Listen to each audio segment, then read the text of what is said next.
বারাকাতু। আজকে ছুটি ছিল, তো ছুটির দিনে একটু বের হচ্ছি।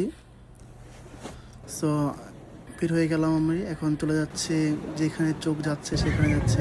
আজকে একটু গরম পড়ছে, ওই যাওয়ার পথেই দেখলাম সুন্দর একটা দুটা টক এখানে আছে। সো দেখলাম আর আমার মেয়ের কথা মনে পড়লো আর কি। সো আমার প্রিয় জায়গা ইউনিক্লো, সেখানেও প্রতি উইকলিতে আমি যাই।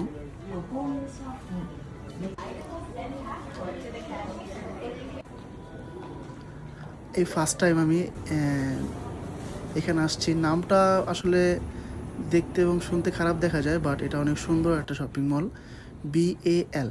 সো কেউ তো খুব ফেমাস একটা, আমি ভাবতেই পারি নাই যে নিচতলাতে এত বইয়ের কালেকশন। অনেকগুলা বই ছিল, আমি অনেকগুলা বই দেখলাম, পড়লাম, খুব ভালো লাগছে। চাইছিলাম এটা কিনবো, কিন্তু অনেক দাম। তো এরপরে এখান থেকে চলে আসলাম আমার আরেকটা প্রিয় শপ, এটা জাপানে আসলে হাকুইন শপ বলে। সো প্রতি সপ্তাহেই আমি বন্ধের দিন এখানে আসি।